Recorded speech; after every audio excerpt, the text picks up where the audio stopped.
Hello, people of the world. Tom Brown here again, and I haven't made a video for a few days because I am making my way back to the surface from slipping down into the seventh circle of hell. Right? I got my the beautiful queen that I serve right here next to me. And today was the kids' first day of school, and so we've been driving all day. We drove into town this morning to drop them off and did a little bit of running around. Went to the Arizona Department of Licensing or Department of Motor Vehicles or whatever they call it there, and we thought all we needed was our regular driver's licenses and proof of residency, but we had to go back home and get other documentations like our birth certificates and the titles for our vehicles, and my wife has to get her marriage license so they can see proof of her name change. So we figured since we're going to go back to town, I did bring my trailer, and I'm going to pick up some stuff at Home Depot. The lady did tell us that we didn't have to wait in line again, that we could just go back in and get her attention and go right to the front of the line, and she would help us, and it'd be a real quick process. So we'll see how that goes. All in all, it wasn't really that bad.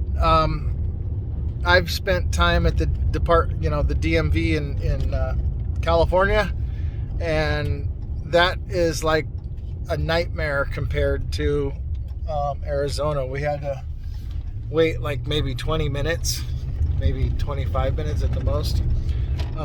So it was not bad. But so I've been busy doing more crap that was not planned and just has sprung up. I think on one of the last videos I did, I said over the weekend I was planning on getting the new stove in for my wife and the appliances and getting the water hooked up to the house, so she has she doesn't have to cook on the Coleman stove anymore, and that she had her new refrigerators installed and the water to the house is hooked up. And that was last Friday, I believe, or maybe last Thursday. Today is Tuesday, and I did hook the water up to the house, and I knew there was going to be a couple leaks because I seen the broken pipes that were underneath the sinks in the bathroom for the hot water and cold water pipes sticking up through the cabinet in that plastic PVC crap. They call it PCV or PCV, I think is what they call it, or CPCV. That's what it's called, CPCV. Anyway, it's a real thin-walled, cheap-ass plastic pipe, and if you look at it wrong, it's going to shatter in a million pieces. So, anyway, I fixed 2 leaks, then I turned the water back on, and then I fixed another leak, then I turned the water back on, and I fixed another leak. And I told my wife, I said, if I turn the water back on again and there's another leak, I'm just gonna throw in the dang towel and replumb the house. And of course, I turned the water back on, and there was a leak inside the wall, where the pipe comes up from underneath to one of the bathroom. I think it was in the main bathroom bathtub shower combination. And so I was really ready to pull my hair out at that point, and It just one more thing, more time, more money, more work. It just throws off our budget even more and throws off our time frame even more. But I mean, the good part about it is we do have really hard water from the water we're getting out of the well. So a lot of the old piping is probably pretty ruined anyway from all the calcium buildup. So at this point, we'll have all new pipes, all new PEX and underground line coming in, all new holding tanks for the water, all new pumps. So from here moving forward, we'll have a brand new quality plumbing system. So, I mean, that's the good part. We know what we have. And if something goes wrong with it in the future, then that's on me. It's my bad. I should have done a better job. But so that's one of the things that happened over the weekend and through this week. And the other thing that happened was when I did hook up the new water lines, the next step in line was to go temporarily connect some propane bottles to the hot water tank and try to get us some hot water through the hot water line. And when I opened up the little trap door at the bottom of the propane tank, the propane hot water tank, it was filled with insulation and mouse poop. And so I mean, it was stuffed full. So I started cleaning it out. And then I realized the whole bottom portion of the propane hot water tank was packed full of insulation and mouse droppings. So I didn't even bother at that point trying to resurrect the hot water tank, because even if I could have got it to work, and I would have had to literally like reach my arm in there with my shop vac and suck everything out, and it was so caked to the sides of the inside the bottom of a propane tank. There's what's called a firebox, or the burner bowl, and it's where the burner comes on, and it's like a round upside. It looks like an oval shaped bowl, on the bottom side and on the upside. And the burner, the propane fires off a burner that runs through a tube and goes to a burner that's in the center of that, and it gets hot and boils your water from beneath, just like having a 30-gallon pot of water on the stove or whatever. But so I would have had to dig my arm in there with a scrub brush and like a metal toothpick style scrub brush, and I just I mean, it was gonna have to be replaced anyway. So we are gonna be having a propane 1,000-gallon tank that's gonna be delivered and dropped off pretty soon. As soon as I get the work done and I get ready for the guys to come back. But in the meantime, we got to have hot water. So I kind of bit the bullet and had to go to my home away from home, Home Depot, and I bought a new electric 40-gallon hot water tank, 240 volt, and the generator that we have is large enough to power it. We just have to kind of keep an eye on what all is on, because my wife's new stove is also electric, And the heating that we're using right now is like space heaters, and those are all electric. So we can't necessarily have everything on all at the same time. So it's a little bit of a challenge for me because I have to switch back and forth.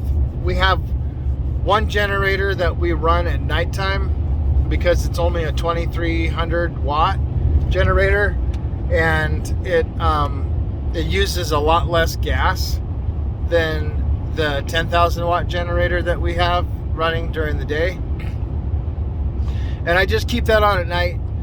I have been having to switch the cord and everything, and run an extension cord through one of the little spots in the house, and just plug in the refrigerator and stuff,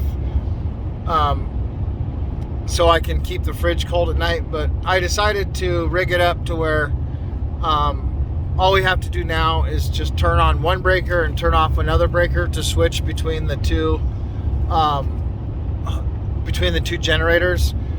So when we have the smaller generator running at night now, not only will it keep the fridge and freezer and stuff cold, but we can also have lights and watch the TV and stuff like that. So before, what we were doing is I was just telling everybody, okay, it's lights out time, and turn the generator off, and the only thing that would have power would have been the fridge. But I fixed that problem. So now that we have all the solar array parts on site, as soon as I get that up and running, we don't have to deal with these generators anymore. And so since my last video,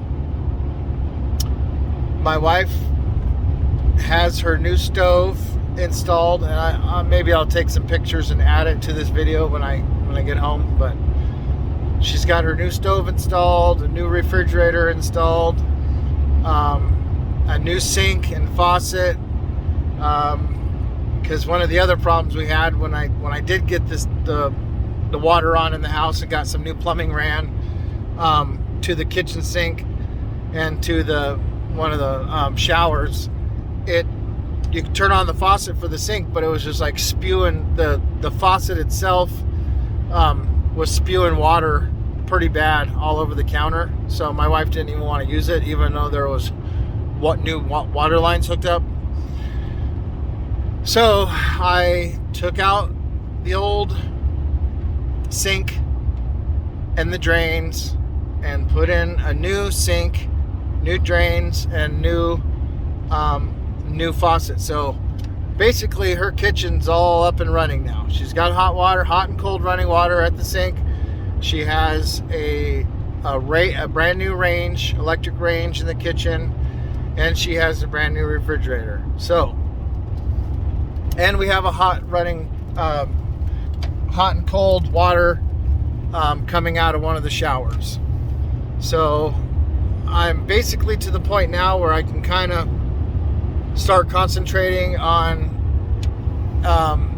getting some of the outside work actually completed, because right now everything's just kind of temporary. I got lines running across the ground, water lines, and I've got electrical lines running across the ground, and everything's just kind of hodgepodge together. And I've done that just because if I was to try to get everything done 100% complete, I wouldn't have been able to get the stuff on and working in the house like I have. So now that I've got the stuff temporarily working in the house, and that's kind of a makeshift situation, but at least we have, we don't have to run into town to take, go spend $200 on a hotel room once or twice a week to go take showers and get all cleaned up. We can stay at the house and take showers there, do dishes. So now I can start concentrating on getting some of the main stuff that I need to get done outside done. I've been joking around with the kids this last week saying I'm going to rename this podcast Tom's Temporary Life, because everything I have done so far has basically been temporary. I did actually get the 1,200 gallon water holding cistern tank, the underground one. I dug the hole and got it in the ground, and I got the water line completed. from the wellhead to the cistern tank. So that's actually done. I don't have to do anything else with that. But that, and then the solar array and the controller for the well pump are the only things that really are done right now. And I did get the appliances pretty much done. Those are done.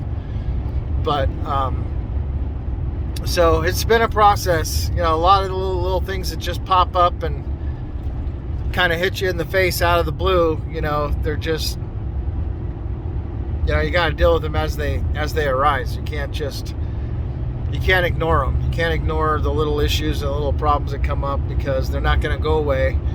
And even though I say, oh, my wife wants this and my wife wants that, the reality of it is the kids and I, everybody, we all want hot water and a place to wash our hands with hot water, and a place to get clean after crawling around under the house all day or whatever. You know, I got 2 teenagers and they stink. So, so that's just the way it is. But one thing that is kind of new to our situation is, I told you before that we had to get a water softener and a reverse osmosis filter system for our water, because it's so hard, and we want to make sure we have the well, we have all those holding tanks. We might as well make the best of it and make it to where it's the water's good, really usable for all of our needs. So I didn't really want to go with a box store type system, so we were looking at some professional systems at places in town and things like that, and we end up getting a quote from one of the companies that we reached out to, and it was like pretty darn expensive the system is quality, and it's really highly efficient, and everything about it is good, and it is better than a lot of the other ones that are online and stuff. But the price was like almost double what I was seeing for like the same style systems that you can buy like through Home Depot and Amazon and stuff like that. So we got a quote back of like $3,895 for the water softener, and that includes the installation and the warranty, but it does not include tax, and another $1,050 for the reverse osmosis system, which also includes installation and warranty but does not include tax. So altogether it was $5,500, I figured, roughly, with tax. And that's something we actually weren't even thinking about when I was doing all my budgeting. I thought, oh, we got a well, well water. We're not near town or anything like that, so there shouldn't be any chemicals or any weird stuff in it. But I didn't do enough research. I didn't really do my due diligence to try to think ahead and realize that almost everybody who has a well in this area, and even all over in Arizona, has hard water. There's just, because of the way because of the sandy soil and the sandy loam is what they call it, and the way it drains, it just all the groundwater and stuff has a lot of calcium in it. So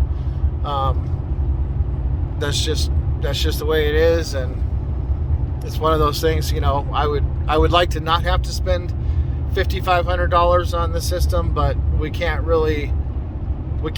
not have a system, because as hard as our water is,